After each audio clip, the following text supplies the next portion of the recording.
Glenn, thank you so much, buddy. I'm so honored to be here. It, um, it just gets me kind of in the field still. I'm one of these guys that's been a huge fan of the Zoom stuff. I've met a jillion folks that I never knew before in all kinds of places, and it's I'm sponsoring more men now than I've ever sponsored my whole life. It's like um, I got to have a filing system just to keep track of all these little rats, and it's pretty fun. It just for those that I have met, it's good seeing you, Ramona, and some of you guys. It's so cool to see you. For those I haven't met, my name is Meyers Raymer. I'm very grateful, recovered alcoholic from Dallas, Texas, soon to be Ingram, Texas, 300 miles down in Central Texas, and um, out in the sticks. It's that stuff's so far out in the sticks. Most of the guys that live down there, their first date was a barnyard animal. It's just like way out there in the middle of nowhere. Um, I'm kidding. I'm kidding. I'll catch all kinds of heck for messing with that kind of comment. I'm sorry. Um, I took my last drink January 15th at 88, and I'm I don't want to spend a bunch of time on some story stuff because I've got a bunch of other stuff I want to talk about. But the um, there's a I have one sobriety date. It's like my twin brother, the evil twin, Chris had dozens of sobriety dates, dozens of them, and just couldn't get it. And when he finally did, there was such a transformation in the way that he behaved that he was working with me at that time, and I remember looking at him and going, "Man, I don't know who this guy is down there, but it's not the same guy." I mean, he looks different, he walks different, he talks different. He's just a different kind of guy. And so I started asking him some questions about that A&A stuff, and I already knew that the problem existed. I've come from a long, long line of little drunks and dope fiends. We used to always laugh about it. If you kick the Raymer family tree, little drunks and dope fiends fall out all over the ground and just kind of flop around. It's just like, it's ridiculous. And so, um, um, it's so when Chris actually got sober, it was, it was pretty important. It was pretty cool to see. He took me to my first AA meeting. And I just fell in love with it. I was one of those kind of guys that walked in. I loved the kindness and the stories, and the those rooms were full of smoke, and everybody smoked. Even if you didn't smoke, you lit a cigarette. I mean, it was crazy. It was just sort of, um, um, you know, um, and I wish I could say that it stayed that way. Unfortunately, it didn't. It got to a place where after a couple of years, I didn't get a sponsor. I knew all the aphorisms off the wall. Think. Just don't drink. I knew all of that stuff, but I didn't know anything important. Um, People think I make this stuff up, but I got to tell you guys, honest to gosh truth, 7 years into this deal, I don't know who the co-founders of Alcoholics Anonymous are. I had a big book to set a coffee cup on, but we didn't talk about that stuff in the meetings that I went to. That room was full. We had 32 meetings a week. 32 meetings a week. And all we did was just talk about your ex-life as a stripper, or your day with your dog, or I mean, we just always seemed to have something to talk about. And I got to tell you, the fellowship was great, and I stayed. But there was a phenomenon. There was a problem. And you probably, if you ask my wife, she'd she'd tell you the truth about what was going on, because all of a sudden, I'm, instead of being happier and freer and more connected, I'm more unhappy, and I'm not very free. And I'm feeling like AA is becoming this point of bondage. I can't seem to, it's still fun, and I still have a bunch of AA friends, but I've missed a big piece of it somehow. Well, so how many of y'all have ever sponsored guys or gals who got clear of the booze, and then later manifested an addiction someplace else, whether it's sex or dope or shopping or food or whatever. Like the itch is still there. That's the problem. Is that the restless, irritable, and discontent that the book talks so plainly about. I didn't know anything about it because I'm too lazy to read the book. I've got a sponsor in name only. He drives a big black Mercedes, and he always had a nice suit of clothes on. And he's my guy right there. But we never talked about the program. So as a result, I just got sicker and sicker until eventually I'm spending a ton of money on things that I don't need. They used to call me the tool whore because I'd buy tools even if I didn't need them. I mean, I don't know if any of you guys can relate that. I'm buying music, hundreds of CDs. That's CD days. Remember that before they had anything else? At least they weren't cassette tapes. But I'm buying hundreds of CDs that I don't listen to. I'm buying clothes I don't wear. I'm buying tools I don't use. I decided that I needed I wanted to learn how to fly an airplane. I had wanted to for years, but I couldn't stay sober enough for the check ride. I think that the government stuff is a little tense on that. They didn't want a drunk guy flying an airplane with an instructor. So they just said, no, you can't do it. And so I could do the intellectual part of it, but I couldn't do the flying part of it. And so when I got sober, that's one of the first things I did was go ahead and finish up.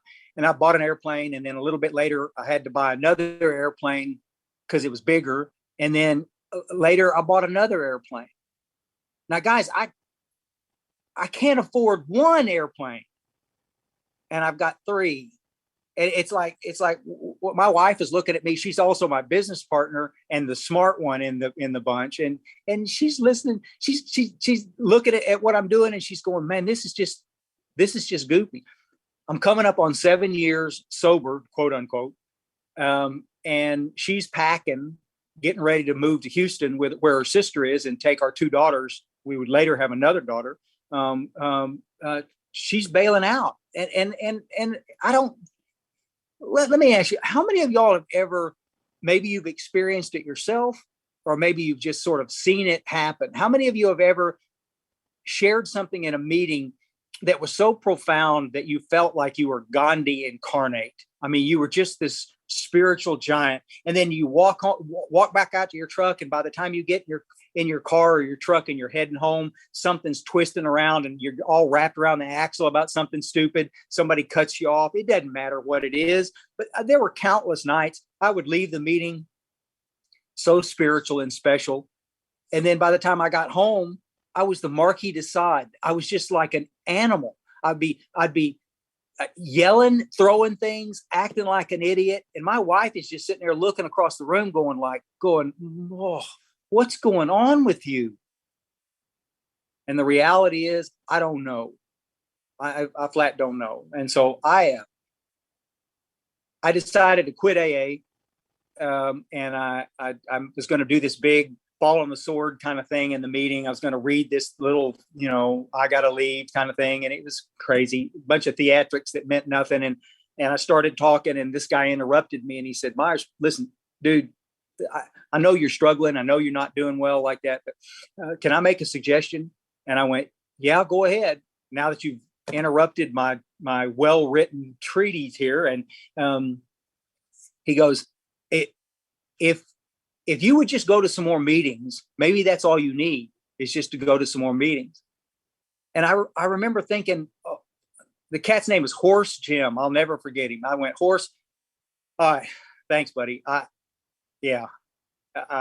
remember walking out of that meeting that night, and I walked outside, and it was real hot. And I walked up there and crawled in my old Toyota Land Cruiser and closed the door and put my head down on the steering wheel of that vehicle and cried like a little kid. I just wept and wept.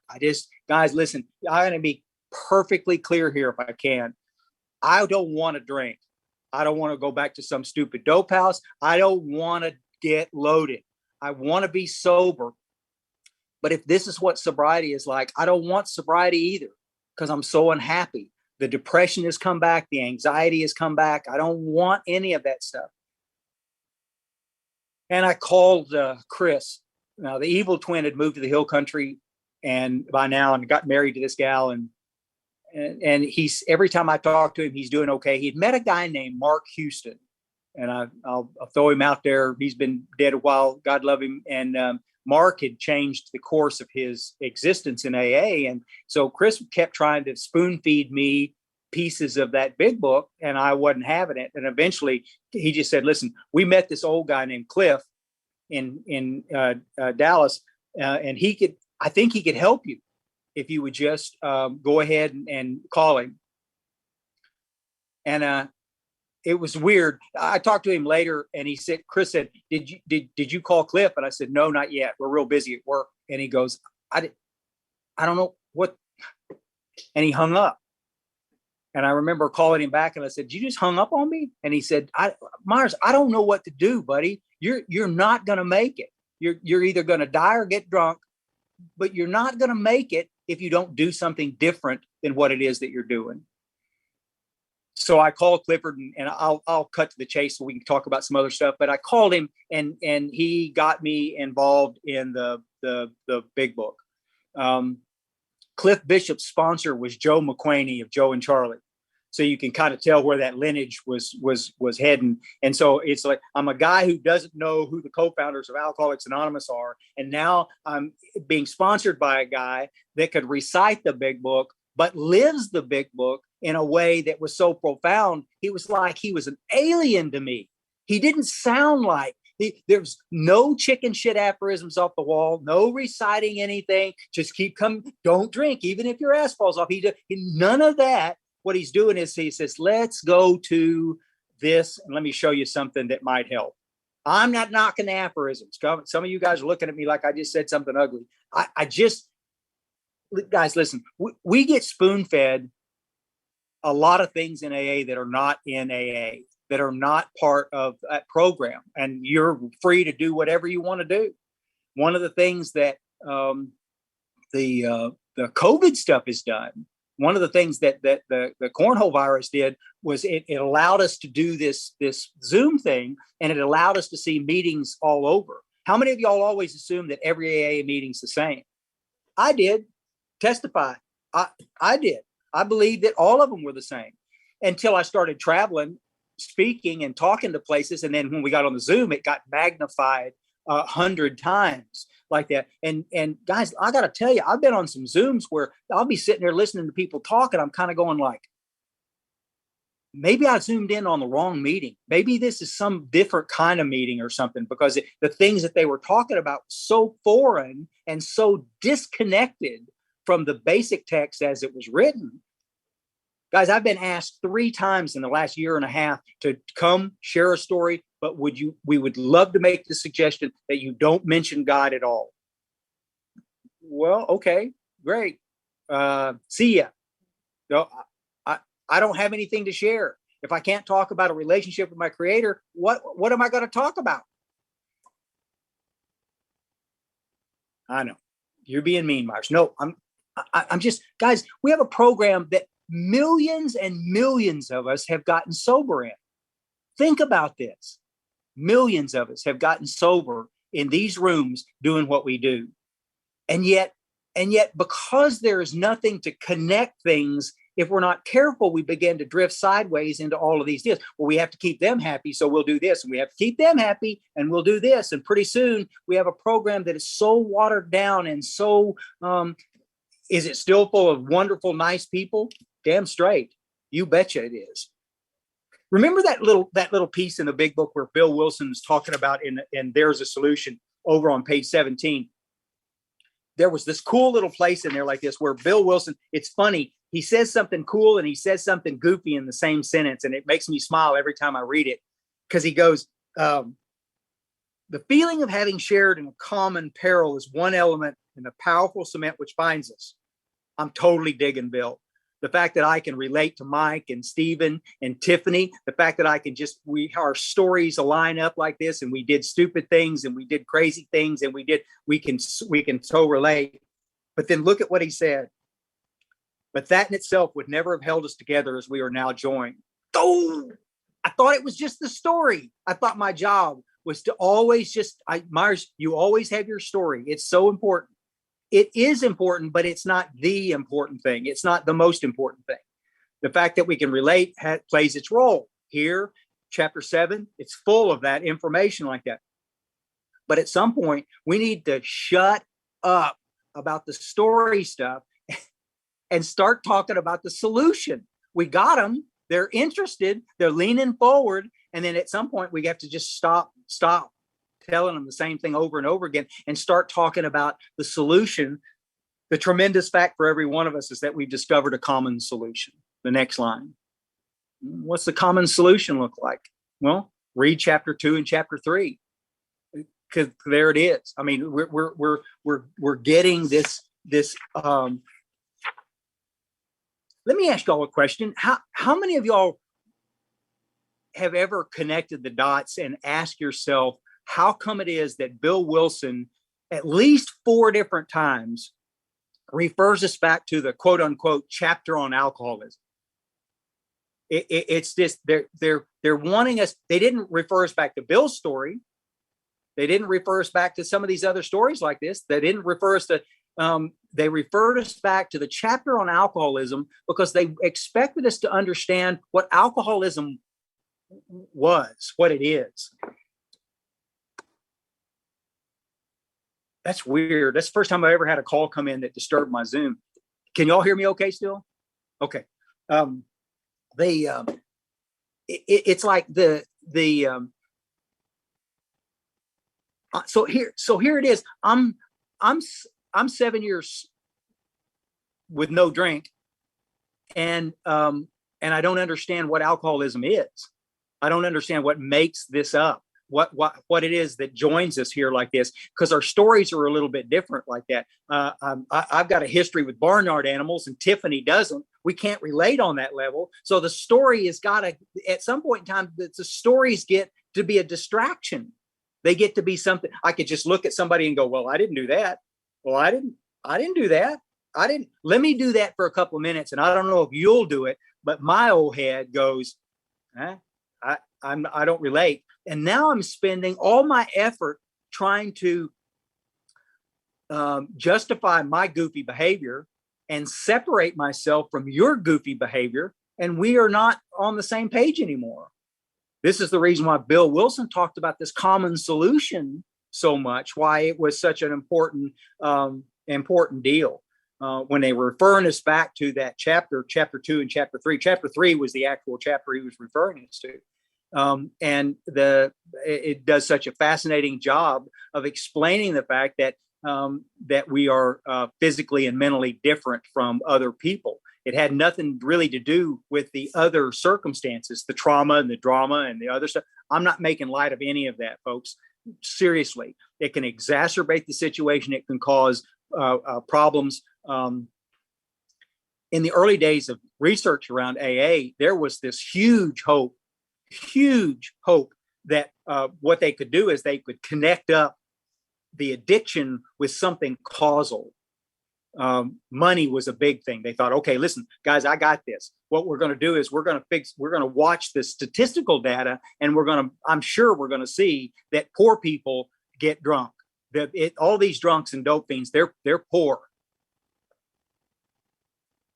Well, the stats didn't line up.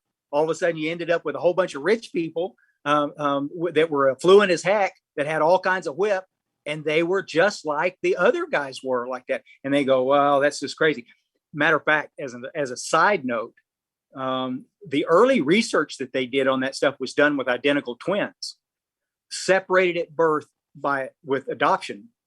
And one twin would go to one place and somebody said, hey, this would be really cool if we could watch what happens and follow the genetics on this and then see what would happen. And see, so you had twins that went to rich families and they got loaded. We had twins that went to poor families and they got loaded.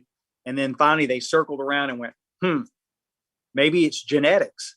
And then they started researching that, and I'll be damned if they didn't start doing it. And then once they got brain scan stuff worked out, it was amazing. I don't know if any of y'all have ever seen the brain scan of an alcoholic or a dope fiend, but it will God dang. It looks like downtown Las Vegas. It's a completely different deal when you compare it to normal people. Fascinating to look at. If you drew a genetic bullet, the predisposition is there. There it is. You aren't evil. You're not. You drew a genetic. I mean, it's just like some people get diabetes, some people don't. It's a genetic thing, and so it's exacerbated by other stuff too. But y'all get it. So the fascinating thing was, guys, that so I'm sitting in these meetings, listening to these guys talk about alcoholism in a book study setting. We have no discussion meetings. We have 3 meetings a week. They're all book studies. And then every other night of the week, we're out carrying the message to other places. 52 meetings a week, not counting our regular 3 meetings of our book study stuff.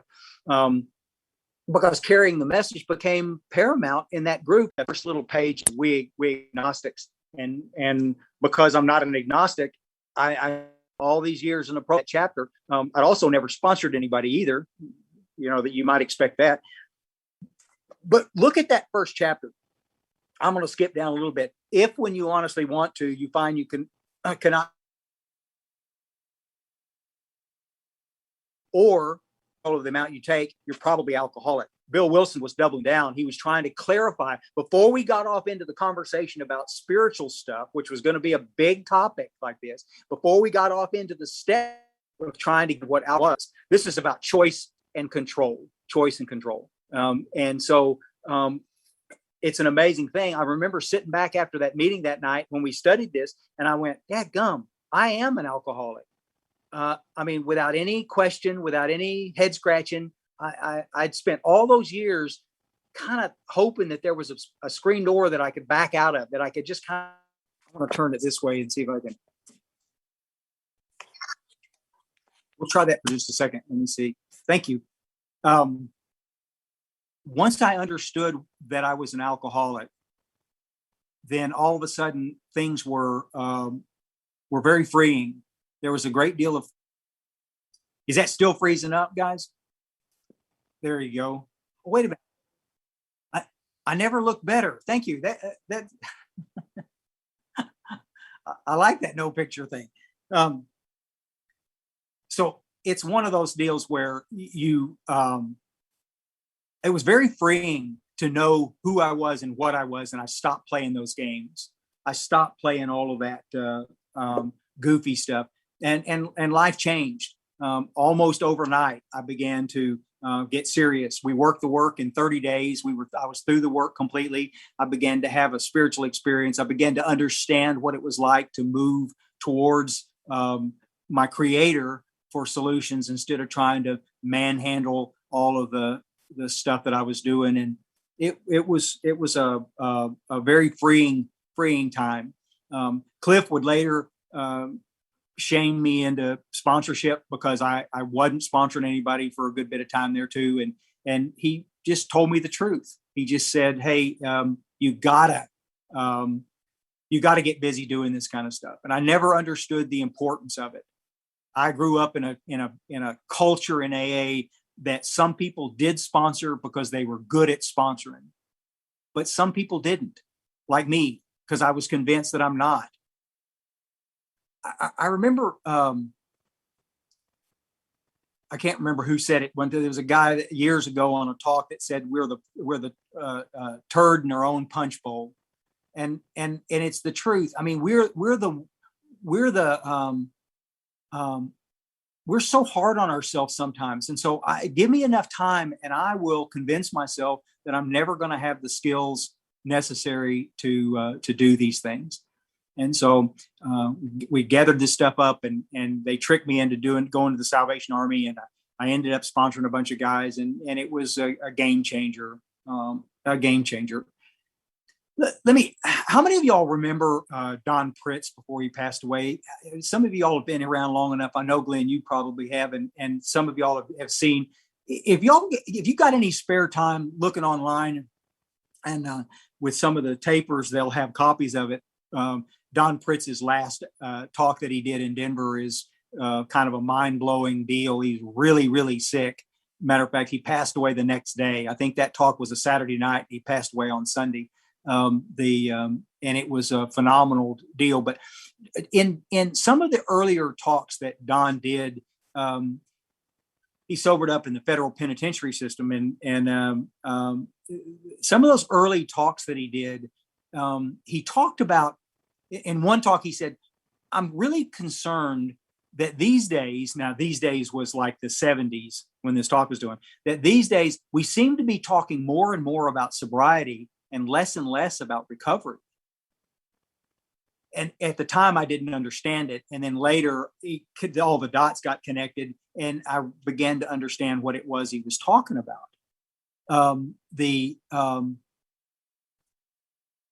As a fellowship, especially in our literature, but by the time we got into the 80s, we were changing a lot of our literature or pamphlets and this kind of stuff. And we were talking about staying sober one day at a time, which the book never talks about. The book says that we live life one day at a time, but we stay sober for good and for all. Guys, when I introduce myself as a recovered alcoholic, guys, I'm an alcoholic. If I drink, I'm going to get drunk again. That's not the part I'm talking about. The recovery means that I'm not subject to this hopeless condition of mind and body. I don't have to worry about where I go and what I do. I'm not walking around every day terrified with my trigger list in my right hand, worried about doing something stupid that's going to get me in trouble. That doesn't sound like freedom at all. That sounds like a nightmare to me. The book guaranteed that if I did certain things spiritually, things would change and things would happen, and I would be in a position where I could have the freedom that I always hoped that I would have, which is some magic stuff. It truly is. If you go back and look on page 90, I won't read it right now, but they're talking about this stuff about and working with others, and they're talking about introducing yourself as recovered. And in the 60s and early 70s, we used to all do that. There's a collection of literature that I did for an archivist one time that had hundreds and hundreds of newspaper articles and film stuff that they were putting in an archive about the early days in AA. And I was fascinated that in the 40s, 50s, and 60s, everybody introduced themselves as recovered. This is I'm recovering stuff is in two places in the book, and guess where they are? The family afterwards and the chapter of the wives. And in both situations, they're referring to, guess what? Somebody brand new that's recovering. We all are in that position, but at some point in time, guys, we need to move to a place where we're past that, where we can get to that place to where we've recovered from a hopeless condition of mind and body. And that's way special. And I have to say too, it also presents better if I'm sharing with a bunch of people. There's a radio host here in the Dallas area that's been in AA for a bunch of years, and I won't mention his name, but every once in a while he'll get on a tirade and start talking about AA, and he'll introduce himself as this guy as a recovering alcoholic. And I've sent him 2 letters saying, dear, you know who, I love you to death, love your show, always have. But please, if you're still battling this thing, let me help you. If every day is still at 33 years sober, you're still introducing yourself as recovering. Come on, let's fix that. We don't want to stay sick forever. We can stay sick some, but anyhow, if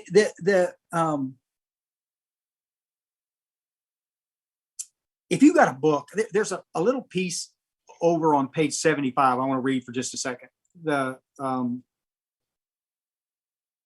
Some years into this, I had been now I'm actively sponsoring guys, and I'm somebody asked me one time and said, if your house caught on fire, what would you get out of your house? And it took me a bit thinking about it, and I grabbed my big book and I grabbed Londa if she was around. There was a little plaque that some guys had given me years ago in a bottom of the barrel recovery place in South Dallas called Homeward Bound. It was just real rough, 3 stories tall, concrete block, always smelled like urine. It was my kind of place. It was just for years I carried the message there, and a bunch of those guys got together and gave me this little plaque that said Mr. Meyers, sponsor of the year. And it made me laugh so much like this. And I felt so honored that here was a guy who said he would never sponsor anybody. And now I have a sea of men that are teaching me a million things every time I'm with them. Pretty special. But now I'm sponsoring all these guys and things are beginning to change. And I remember hearing a guy on a talk that he did for a conference one year. And this guy said, now by this time I'm probably 22 or 23 years sober. And he said, Meyers, let me ask you something. He said, do you believe that the promises in the big book are real? And I went, I guess so. And he said, I mean, have they happened in your life? And I went, well, maybe. I don't know. I never really thought about it. I want to read you something and let's talk about this for just a second. Halfway down the page on 25, there's a little piece there that says, once we've taken this step withholding nothing, we are delighted. We can look the world in the eye. We can be alone at perfect peace and ease. Our fears fall from us. We begin to feel the nearness of our Creator. We may have had certain spiritual beliefs, but now we began to have a spiritual experience. The feeling that the drink problem has disappeared will often come strongly. We feel we're on the broad highway, walking hand in hand with the spirit of the universe. Now, guys, I got to tell you, that's some heady stuff. I mean, walking hand in hand with the spirit of the universe. I mean, this is mind-blowing stuff, but it begs you to ask the question. And the question is, have you had that experience? If you have, groovy. That's terrific. But what if your program has got you in a situation? What if your efforts have put you in a position where you're not experiencing these promises? Then you're left at a crossroad. You're left at a position where you can either go, okay, are these real? Yes or no? And my head always wanted to go, I think that Bill Wilson probably wrote this stuff just to sell books, that you couldn't really feel that way. And I carried that for a good bit of time. But the reality is that, but what if it was real? What if you could walk hand in hand with the spirit of the universe? What if you could do these things? All of a sudden, I mean, stop and think about how many promises there are in the book. And some of them are more magical and they get more magical. And every time you turn another page, there's another bunch of them. I think that the important thing is to ask yourself a couple of questions. One, and this would be just sort of a suggestion. If I was sponsoring you, I would ask you to go back and read the big book from page 60 to 63.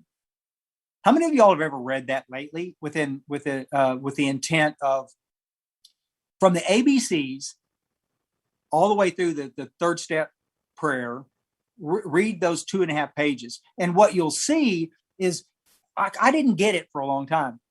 Bill Wilson was trying to explain to us, they talk about this stage character. I'm like the actor that wants to run the whole show. And then he gives you example after example after example of what that looks like. And then he introduces you. I think he kind of bitch slapped us with it because it was in italics and it was not expected at all. He gives us this idea that selfishness and self-centeredness was the root of my problems.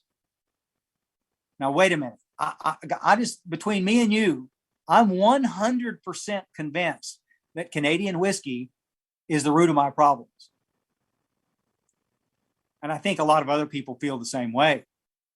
Once we get rid of the Canadian whiskey, then what do? Why aren't we perfect? Why aren't we stellar? Well, we're not. And this is the stuff that destroys some of us. And this is the stuff that makes us so uncomfortable sometimes, is because all of a sudden we realize, wait a minute, if booze was my problem, if that's what created all the nightmares of my life, but it's not a part of my life anymore, why is it that I still can't seem to be consistent? Why is it the book talks about, they explain what authenticity looks like. All right, listen, let me address just the guys in here right now, because I want to personally just relate to how many of you guys have ever gone on a date and you could be the nicest cat in the universe early in the evening, but if it looked like the date wasn't going to go like you wanted it to go, could you not turn into a petulant little 3-year-old? Am I the only one that ever did that? I don't know. It's like, I think it works the same way with gals too on this, but what I was so caught off guard about is how often I could go from being Mr. Nice Guy, Mr. Cool Dad, Mr. Okay, to an idiot in the same evening, because I'm not getting what I want.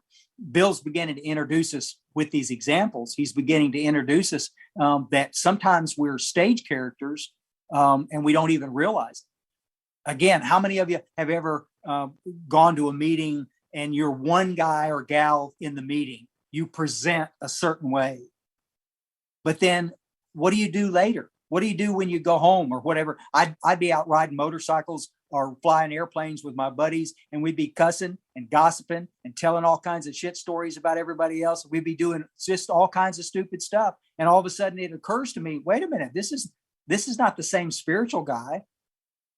I'm one guy on the street acting a fool, and I'm another guy when I'm sitting in church.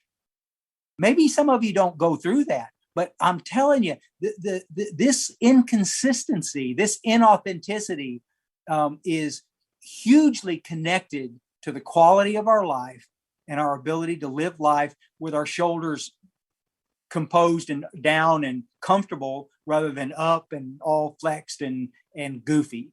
I don't want to be this inconsistent kind of a guy. And that's what I began to connect up dots and go, wait a minute. So this program, spiritual in nature, might be about a lot of that. It might be about how to live a life authentically, which is a game changer, y'all. It's a game changer if when you awaken to that, then you begin to realize that these spiritual principles change everything about how I live my life and how I do stuff, and everything relates and rests on my ability in 10, 11, and 12 in those disciplines at the end of the steps of 10, 11, and 12.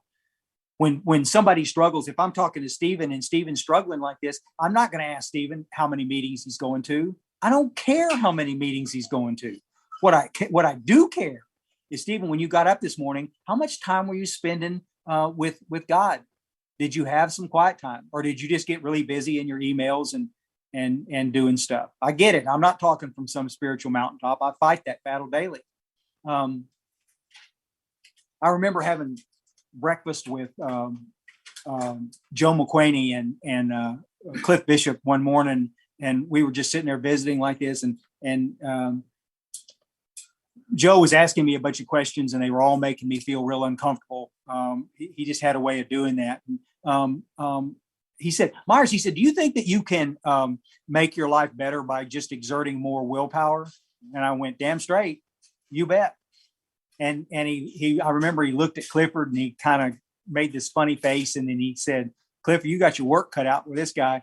And Clifford laughed, and Joe laughed, and I didn't laugh. I didn't think it was funny. And then Joe said, Meyers, let me see if I can make this real simple for you. He said, everything about your life depends on two things. And I went, I'm ready for this. And he said, everything depends on how much time you're spending with God and how much time you're spending with God's kids. And I said, yeah, I think I've heard that before. And he said, but do you believe it? Do you believe it? And I went, not really, because I can't make it line up intellectually. You mean everything's going to change in my relationship stuff and in my business stuff and in all this area of my life if I just spend time with God in the morning and spend time with God's kids during the day? And he said, yeah, if you're present and you'll be there to help some folks like that, you'll be amazed at what will happen. And he smiled and Clifford smiled. And I just kind of looked at the tabletop. But later, I began to understand that truer words were never, ever shared with me, because the reality of that is that when people fail, when people flounder in AA, it often is the lack of discipline around those last steps. We're helter-skelter around our prayer life. We've let it get kind of cold and stale, or even non-existent. And then we start leaning back into this. Well, I've been sober for 30 years. That kind of stuff. And then this idea of work and self-sacrifice for others. I'm blown away by how many men I've sponsored over the years that have never sponsored anybody. Never sponsored anybody. I sponsored a group of old guys that used to meet. We used to meet at our club for before the meeting to talk about some stuff. And these 5 guys had to collectively over 100 years of sobriety between those 5 guys. And they had sponsored 4 or 5 men collectively between them. One guy that's sober 27 years had never sponsored anybody. But we sort of paint it as an optional thing. Working with others is not optional. Bill Wilson spent a whole chapter 7, talking about this idea of the book. One of the most reoccurring themes in the big book is this idea of work and self-sacrifice for others. People go, well, I go to a meeting and that's my 12-step work. I'm sorry. I'm going to disagree for just a second here. I'm not trying to be a mean guy. I just, going to a meeting is not sacrifice. Go to the meeting. You go to the meeting anyway. Let me tell you, sacrifice is getting up on a Wednesday morning knowing that night you're going to have to go to that urine smelling building in Oak Cliff that's 55 minutes from my house with no traffic at all, which doesn't happen in Dallas. And I'm going to go do that talk. And that's self-sacrifice.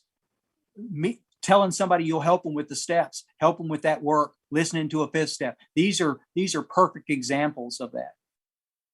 Let me be real transparent with y'all about something. In all of those years that I was carrying the message, I'll just pick that one place at that Salvation Army, because I was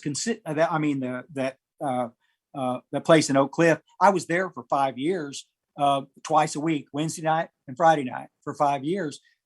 And I can think of no Wednesday or Friday that I didn't wake up and go, oh no, it's Wednesday. Tonight I'm going to have to go over there to that place. I'm just telling you, it's a bitch to get over there. And I'm going to do it. But I'm going to tell you this in all sincerity, not one time ever in all of those years did I ever not walk out of that place.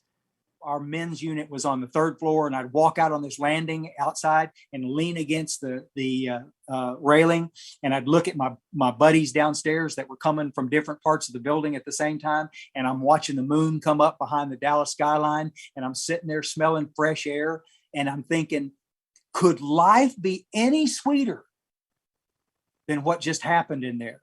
As this sea of men from all different backgrounds like this began to, as a group, sort of kind of come together and realize that there is a solution to a problem that's statistically going to kill them or get them locked up.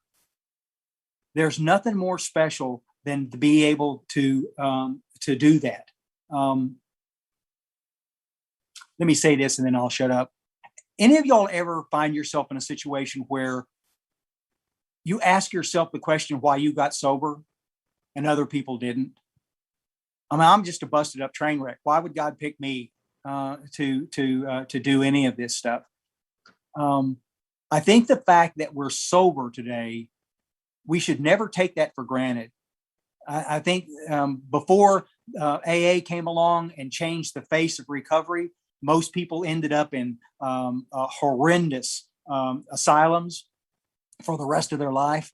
Lots of them committing suicide at their own hands. There's pictures online of those asylums, and if you could look at them, if you can stomach it, it'll kind of take your breath away. But we got a chance to get sober. And in doing so, we have one responsibility, and that's to try to carry this message to other folks. Bill was clear in that little piece that he wrote in 1942. Our chief responsibility to the newcomer is an adequate presentation of the program. So, guys, our responsibility is to learn the program and then go carry that message to those that are struggling with this disease, and then leave the rest of it up to them and their relationship with God. And that's pretty heady stuff. At the end of this life, I'm delighted, I'm ecstatic that I have a wife I adore and kids that I love, and I have a job that's special.